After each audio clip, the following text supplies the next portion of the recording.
Merci de regarder la télévision nationale. Voici les titres du journal.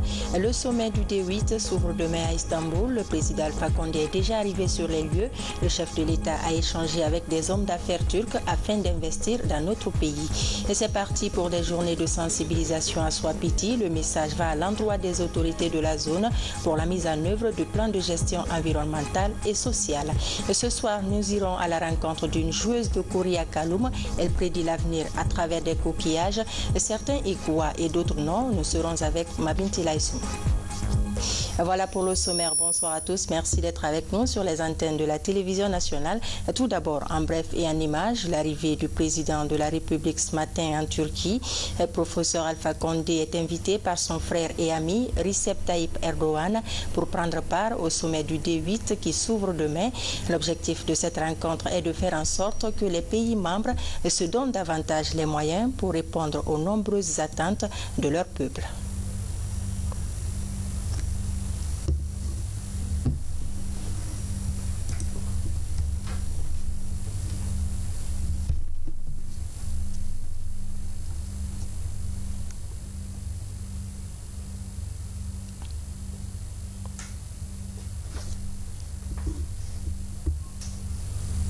En attendant l'ouverture de cette rencontre internationale, le président de la République échange avec plusieurs chefs d'entreprise turcs. Avec eux, il est question des possibilités d'investissement en Guinée. Les domaines de l'énergie et de l'agriculture sont entre autres ciblés. Sanassi Keita pour le commentaire. Ils sont nombreux à rencontrer le président de la République, ces chefs d'entreprise turcs. Tous évoluent dans des domaines différents comme les mines, l'énergie, la construction des ports et de logements sociaux ou encore l'assainissement. Ces hommes d'affaires sont venus échanger avec le chef de l'État sur les possibilités d'investissement en Guinée. Le président de la République n'a pas manqué de notifier clairement à ses chefs d'entreprise turcs sa volonté de coopérer avec eux dans tous les domaines d'activité, mais cela dans un esprit de transparence mutuellement bénéfique. Un message bien perçu par ces responsables d'entreprises turques qui ont promis au professeur Alpha Condé de s'implanter en Guinée dans le but justement d'appuyer le gouvernement dans sa politique de développement socio-économique en faveur de l'ensemble des Guinéens. Je vous amène en Côte d'Ivoire. Là-bas se tient la conférence internationale sur la lutte contre les violences faites aux enfants en Afrique de l'Ouest et au Sahel. Une rencontre rehaussée de la présence des premières dames de l'espace CEDEAO. Toutes s'engagent à améliorer les conditions de vie des enfants. Les explications avec nos envoyés spéciaux à Abidjan, Ali Badara Condé, Mangamouri Kamara. Protection des enfants, quelle contribution des premières dames dans la lutte contre les violences, la traite, l'exploitation et le travail des enfants en Afrique de l'Ouest et au Sahel. Voici l'ambition qui anime ces premières dames de l'espace CEDEAO ici à Abidjan en Côte d'Ivoire, juste 2 semaines après le forum de Niamey au Niger sur l'éradication de la fissure obstétricale.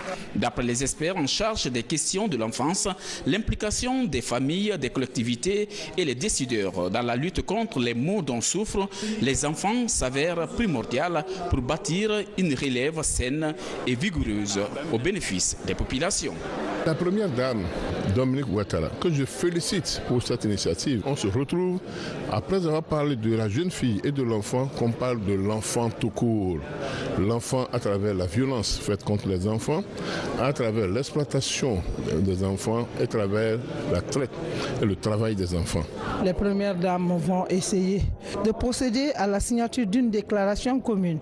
Une déclaration commune qui va amener les États à s'engager de plus dans la protection des enfants. Au cours de cette rencontre d'Abidjan, ces premières dames, à travers des concertations et des partages d'expériences, s'engagent à mettre en œuvre une stratégie commune pour soutenir les efforts des gouvernements, des institutions internationales et sous-régionales dans la protection des enfants.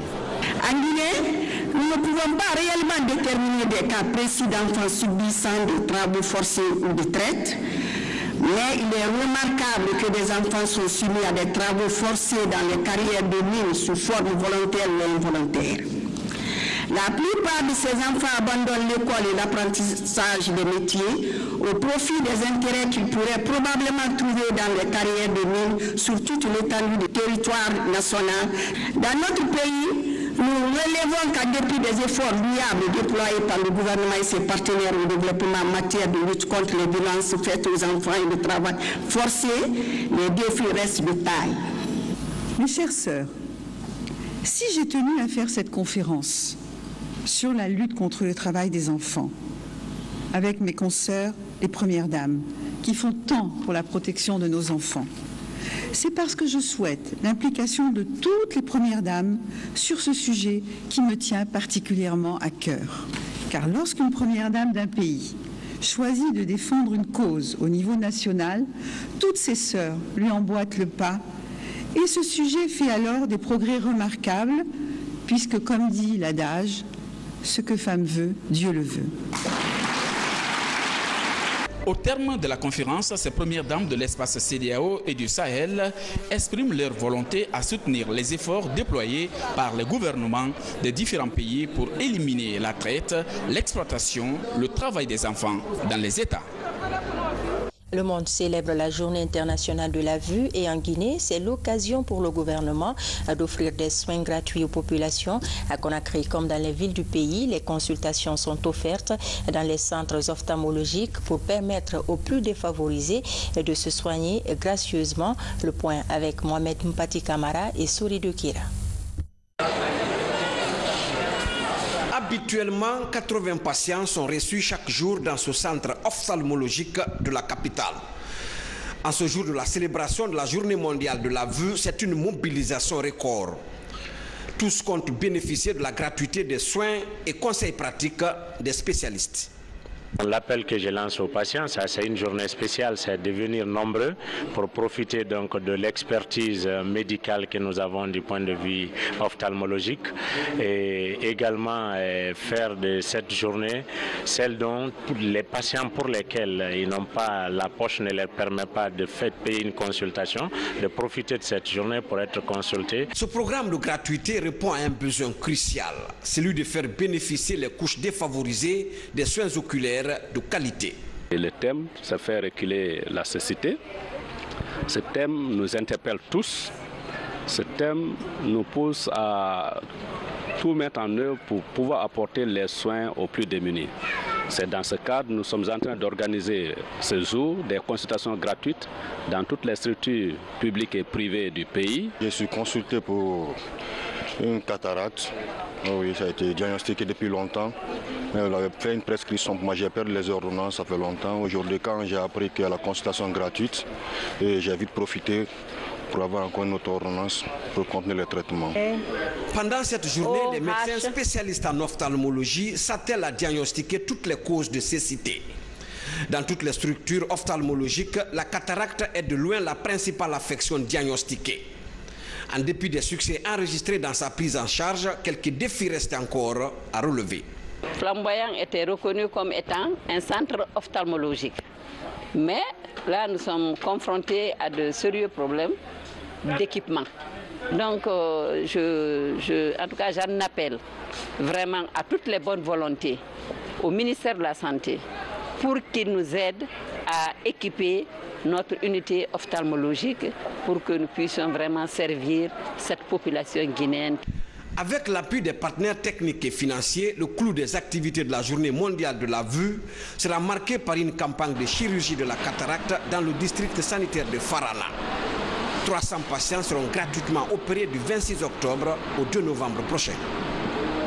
Pour le suivi du plan de relance du café arabica au Fouta, une mission du ministère de l'Agriculture visite les sites d'expérimentation de Mamou et Pita, des sites stratégiques qui donnent déjà des résultats encourageants. L'initiative est présidentielle dans le but d'atteindre l'autosuffisance alimentaire. Yamokaba. Pour la relance à grande échelle des cultures d'exportation, le président de la République multiplie des actions pour encourager la reprise de la culture du café. Pour les 1000 hectares du café arabica prévus pour le Fouta, dans la sous-préfecture de Tolo dans Mamou, 125 hectares seront exploités. Pour la vulgarisation du site, de nouvelles pratiques sont enseignées par une entreprise citoyenne et l'Institut de recherche agronomique de Guinée. nous avons là une germination d'un taux de plus de 95%, ce qui nous met plus à l'aise. Et la seconde étape que vous voyez là actuellement, c'est le remplissage des sachets qui sont en cours actuellement et la construction des ombrières pour protéger les jeunes plants contre le soleil. De Tolo à Timbi Madina, dans Pita, des milliers de pépinières du café arabica et de plates-bandes émergent. Ici à Barin, un bassin de 21 mètres cubes est construit pour arroger les pépinières. Des petits exploitants sont aussi employés pour l'entretien des germes. Autre initiative présidentielle, la relance du FONIO. Sur ce centre d'expérimentation, les résultats sont encourageants. Pour assurer le suivi de la relance, une structure de communication est mise en place par l'AMPROCA. Elle permet de sensibiliser les producteurs sur l'itinéraire technique et d'autres bonnes pratiques de cette culture. Notre politique, c'est quoi? C'est d'amener à ce paysan à confectionner eux-mêmes ses pépinières, les amener à produire les plants, c'est-à-dire faire une motivation, une sensibilisation autour pour que vraiment qu'ils sachent que c'est très important. Déjà, la sous-préfecture de Timbi Madina bénéficie d'un barrage hydroélectrique. À 80% d'exécution, il va alimenter une plaine de 28 hectares. La remise provisoire est prévue à la fin de ce mois, selon l'entreprise. Des journées de sensibilisation à Swapiti, elle s'adresse aux autorités de la zone. La direction générale veut les amener à comprendre le bien fondé de la libération de l'emprise et la réinstallation des personnes affectées par le projet. Et tout cela devrait aboutir à la mise en œuvre du plan de gestion environnementale et sociale. Reportage Nabi Kamara. C'est la première campagne d'envergure que le projet d'aménagement hydroélectrique de Swapiti organise dans sa zone d'intervention. Elle vise le renforcement de la capacité des autorités locales pour leur implication dans la mise en œuvre de ce grand projet du deuxième quinquennat du président Alpha Condé. Les thèmes développés ont porté sur la mise en œuvre du projet, les critères d'indemnisation et de compensation des personnes affectées, les rôles et les responsabilités des autorités. Il faut leur faire comprendre que la préoccupation première de M. le Président de la République, autant sinon plus que l'ouvrage en soi, c'est comment seront traités ce volet environnemental. Est-ce que les citoyens impactés rentreront effectivement dans leurs droits? Est-ce que les populations seront dignement et décemment traitées? C'est cela la préoccupation de M. le Président de la République. À Tondon dans Dubreka, Kolé dans Télimélé, Sangaréa dans Pita et Bangouya dans Kindia, la direction générale de Swapiti a conféré avec les participants à bâton rompu, ce qui a permis aux autorités de comprendre le processus de libération de l'emprise du projet et de réinstallation des personnes affectées, l'intégration des mesures d'atténuation des impacts environnementaux et sociaux, ainsi que leur rôle et responsabilité dans la mise en œuvre du plan de gestion environnementale et sociale. Toutes les informations ont été bien perçues et par les populations et par les directeurs techniques qui sont les services pérennes, qui sont aussi en charge de l'accompagnement des collectivités dans leur effort de développement. C'est un processus, nous devons continuer sur le terrain jusqu'à ce que les populations soient déplacées, continuer à les accompagner jusqu'à ce qu'elles s'adaptent à leurs nouvelles conditions de vie. Les zones couvertes par le projet Swapiti ont été déclarées d'utilité publique par un décret du président de la République. Il s'agit du site du barrage, l'emprise de la route d'accès au site du barrage et le tracé de la ligne de transport d'énergie. Et puis, le chef d'état-major général des armées a bouclé sa tournée de sensibilisation dans les grandes unités de la capitale. Cette mission s'inscrit dans le cadre de l'exécution du plan opérationnel d'urgence de la sécurité routière. Commandant Mohamed Kassé, correspondant de la presse militaire. La portion centrale du corps des conservateurs de la nature et le bataillon d'infanterie de Kamen constituent la dernière étape de la tournée du chef d'état-major général des armées dans les grandes unités de la capitale. Ici, il a tout d'abord ordonné à l'inspecteur général adjoint des armées de faire la lecture du code de conduite en son chapitre 2, article 16. Dans l'exercice de leur mission, les forces de défense et les forces de sécurité partagent le sens commun des responsabilités. Elles sont complémentaires les unes des autres et maintiennent des rapports permanents et harmonieux en temps de paix, de crises, de troubles sociaux et de conflits armés.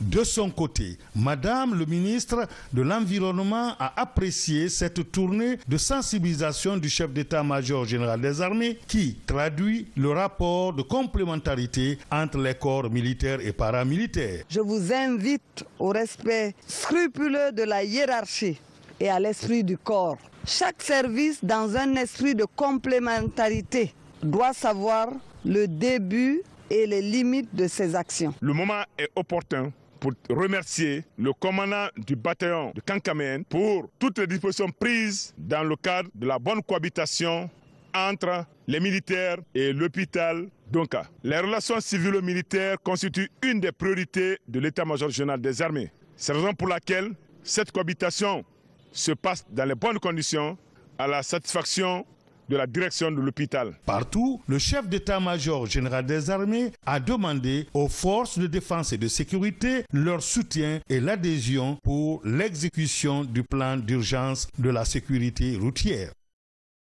C'est le début d'un projet récemment initié par les jeunes de Guékédou, un forum économique et social pour relancer le développement d'une ville martyre après la rébellion de 2000 ainsi que l'épidémie d'Ebola qui a fortement affecté la cité.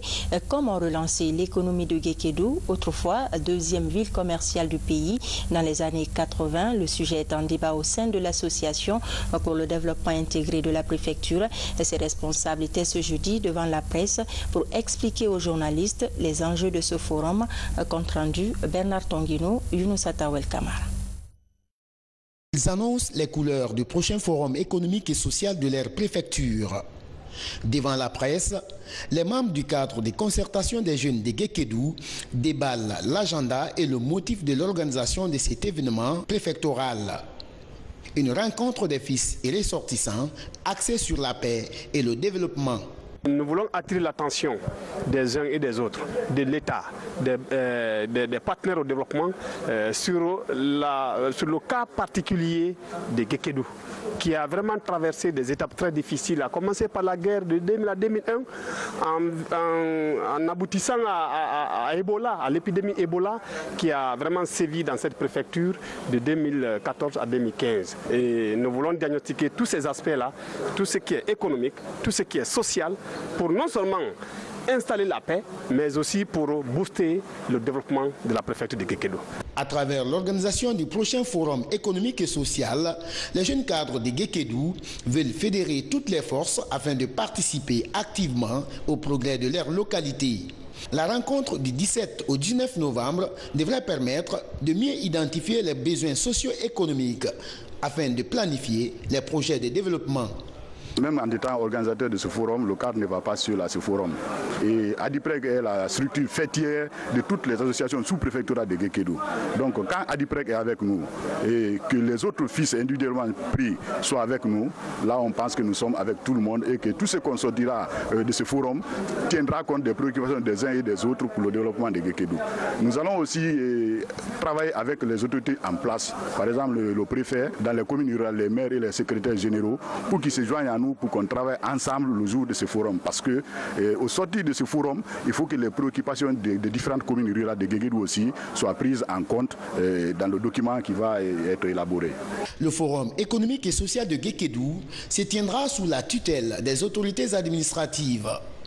Cette conférence de presse est mise à profit par les jeunes cadres pour appeler à la mobilisation de toutes les sensibilités en faveur de l'organisation du forum. Une rencontre dont les conclusions serviront désormais d'instruments de développement et de paix dans la ville de Tiendé-Nandimbaduno. Elles ne sont pas prêtes à baisser les bras. Les femmes veulent se faire entendre dans les instances de prise de décision. À travers un forum, les femmes parlementaires réfléchissent à un meilleur moyen pour faire respecter le quota de la représentation féminine. Le point avec Robert Siditono.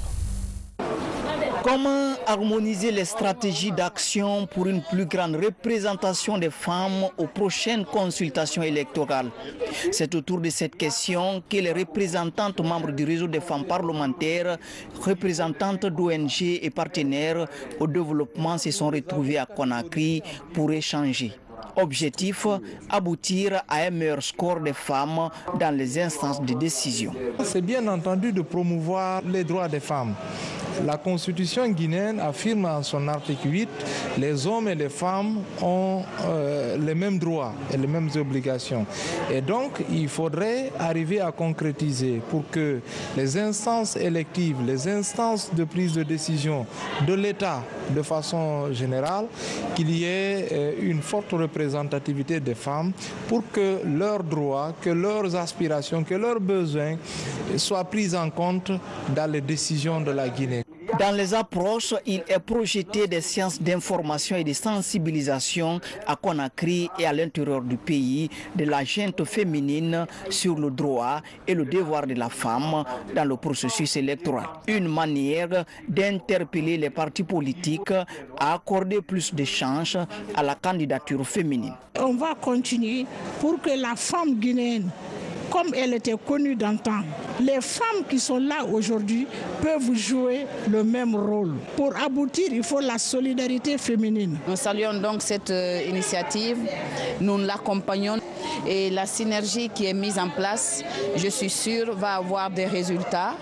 Ces travaux sur la promotion de la femme dans les instances de décision seront bouclés par une caravane suivie d'une séance de restitution dans les prochains mois au Palais du Peuple, ici à Conakry. Les échos de la visite à Conakry du gouverneur du district 403A1 du Lions Club International, l'occasion d'évaluer les différents clubs de Guinée et faire des dons aux orphelinats. Aboubakar Sidiki Kamara. Cette visite du gouverneur du district 403A1 fut une occasion pour le Malien Moussa Toumani Gakité de procéder à la remise de dons dans certaines structures de la capitale. Ici, au centre Sougué des Malvoyants, 50 cartons de Bristol pour un coût total de près de 19 millions de francs guinéens et un lot important de fournitures scolaires à l'école des Soumiers de Boulbiné. C'est toujours une joie pour les Lions de venir en aide aux plus démunis. Une manifestation ce matin, c'est vraiment l'école des malvoyants. Et désormais, cette école serait une œuvre permanente des Lions de la Guinée. À l'école primaire Yébé Gallo de Coloma, le Lions Club de Guinée et l'ONG Vue Plus ont procédé à une consultation gratuite des enfants et au dépistage des vices de réfraction. Des images de foot et à Pita, l'heure est au préparatif du tournoi de la montée en Ligue 2. La ville est prête à accueillir la compétition. C'est l'avis d'une mission de la Fédération guinéenne de football après une évaluation sur place des infrastructures devant abriter le tournoi qui se tient pour la première fois dans la région de Mamou. Le point avec Sarafdine Diallo, Tierno Maroufba, Abdoulaye Diallo. Pita est l'une des préfectures de la région de Mamou, bénéficiaire des avantages de l'initiative présidentielle des fêtes tournantes de l'indépendance. Aujourd'hui, la préfecture est dotée de plusieurs infrastructures. Après la rénovation du stade préfectoral, la ville s'apprête à vivre pour la première fois la montée en deuxième division du championnat national qui l'oppose à Kissidougou. Je souhaite que la préfecture de Pita abrite la montée en Ligue 2. Pourquoi? Parce que depuis que je suis à la tête de la Ligue régionale de football, la région de Mamou n'a jamais abrité ce genre de compétition. Mais au regard d'aujourd'hui, de toutes les infrastructures que M. le préfet a eu à bâtir dans un temps record, mon souhait le plus absolu que Pita abrite vraiment cette montée en Ligue 2. En prélude à ce grand rendez-vous sportif, une mission de la Fédération guinéenne de football séjourne dans la préfecture de Pita pour évaluer les infrastructures sportives. Après des heures de visite, les émissaires se disent rassurés. On a aussi constaté qu'il y a eu un grand travail ici. Non seulement la surface du jeu a été complètement refaite, et les clôtures, beaucoup de choses, le vestiaire est complètement terminé. L'équipe a été qualifiée au niveau de la région de Mamou. Et donc maintenant, la seconde étape du tournoi, c'est n'est-ce pas la montée à Ligue 2. Et comme Pita n'avait jamais organisé ce tournoi-là, nous avons donc saisi la Fédération guinéenne de football pour demander à habiter, n'est-ce pas, ce tournoi-là. En attendant le coup d'envoi de cette rencontre capitale, Pita retient son souffle. Pour l'heure, toutes les dispositions sont prises pour l'hébergement et la sécurité des joueurs. À présent, on s'intéresse aux kauris. Vous le savez, ils sont une variété de coquillages. Autrefois monnaie d'échange, les kauris sont aujourd'hui utilisés pour prédire l'avenir. À Conakry, elles sont nombreuses ces femmes qui en font leur métier. Faut-il y croire? En tout cas, vous allez l'entendre. Les avis divergent. Témoignages en images dans ce reportage grand format de Mabinti Laïsouma. À 22 ans, Hawa Kamara est une joueuse de kauri réputée dans son quartier à Kipé. Rarement, sa véranda désemplie. Ces kauris sont toujours à portée de main, disposés dans un éventail. Les kauris sont de petits coquillages millénaires importés des îles Maldives en Asie. Ils ont servi de monnaie en Afrique de l'Ouest, notamment à l'époque des grands empires du Ghana, du Mali et du Sorail. C'est plus tard que les kauris seront utilisés dans les rites sacrés et dans l'art divinatoire. Les coquillages de Hawa lui auraient été transmis par un esprit. Cela remonte à 12 ans.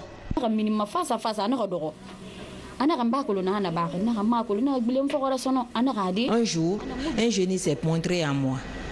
Malgré mes réticences, il m'a dit qu'il ne me laissera pas tant que je ne prends pas ses kauris. Je lui ai dit que je ne savais pas jouer. Il m'a rassuré que si je prenais les kauris, j'aurais une grande renommée. Après, il m'a lavé les yeux en me donnant le secret de l'interprétation des kauris. Depuis cette période, Hawa est consultée. Ses clients viennent de partout. Avec les nouvelles technologies de communication, Hawa s'adapte pour mieux servir. Ses consultations en ligne s'intensifient. J'ai beaucoup de connaissances à travers le monde. Mes clients m'appellent de partout. Et quand ils sont satisfaits, ils m'offrent beaucoup de cadeaux. Certains m'encouragent de continuer à jouer au kauri. D'autres m'ont fait même des promesses de voyage. Ce matin à 11h, une cliente de Hawa qui a voulu garder l'anonymat est venue interroger les kauris sur sa vie professionnelle. Elle a toujours cru aux prédictions. Depuis que je viens consulter chez Hawa, je suis très satisfaite. Tout ce qu'elle me prédit se réalise. Je respecte les sacrifices qu'elle me propose et le résultat a toujours été positif. Selon Hawa, le sens des kauris dépend de leur position. Ici, par exemple, pendant que Hawa consulte pour sa cliente, 2 kauris tombent à terre, le signe de la présence du génie parmi nous. Quelqu'un est en chemin.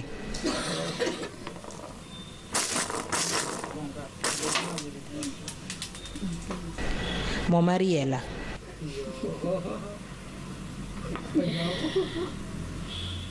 Il me fatigue.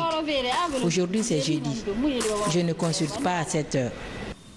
Connaître l'avenir par la prédiction a toujours été une réalité dans nos sociétés. Pourtant, la force de cette croyance faiblit avec le temps. 10 personnes interrogées au hasard affirment mordicus n'être jamais allé consulter un devin. Non, je ne consulte pas. Bon, parce que c'est quelque chose que je ne sens pas très bien. Et je me dis surtout ce que Dieu fait est bon. Le fait de prier simplement résout tout. Ouais, le simple de prier, ça résout plein de mes problèmes. J'en ai vécu et puis j'ai vu les résultats aussi. Oui. Dans un pays où la majorité de la population croit en un Dieu unique, consulter les kauris se fait dans la cachette. Les religieux ont une position radicale sur la question. La personne est venue consulter et elle n'a pas accepté ce que le consultant a révélé. Sa prière n'est pas exaucée pendant 40 jours. Ça, c'est un hadith authentique qui nous le dit. Maintenant, la personne qui vient consulter et qu'elle accepte la consultation, c'est fini. Elle n'est plus croyante, elle ne fait plus partie des musulmans. Automatiquement, elle devient mécréante. La société et les réalités de la vie courante poussent pourtant à agir autrement. Nous avons rencontré un psychanalyste pour comprendre pourquoi les Koris ont toujours la cote. Alors ce qui se passe en France maintenant, on en tient compte. C'est ce qu'on appelle l'ethnopsychologie, l'ethnopsychiatrie, l'ethnopsychanalyse. On tient compte des codes culturels de l'autre, du discours qu'il a pour exprimer sa souffrance. Et même l'OMS qui est installée là aujourd'hui est d'accord avec ça. Donc, il faut qu'on garde notre culture. Je sais ce qui soulage aujourd'hui les Africains, un Africain, c'est quand on lui donne l'espoir sur sa vie. Il va avoir quelqu'un qui lui donne un espoir pour tenir à quelque chose dans cette vie-là. Et ça, je pense, psychologiquement, ça peut à la fois la soigner, la mettre en bonne humeur et faire que toute sa journée soit luxuriante. Et aussi longtemps que les êtres humains seront en quête du futur, ils chercheront par tous les moyens à le savoir. Puisque l'être humain souhaite toujours que son lendemain soit meilleur, naturellement, ce que la joueuse ou le joueur de Kori lui dira, il va grosso modo l'appliquer.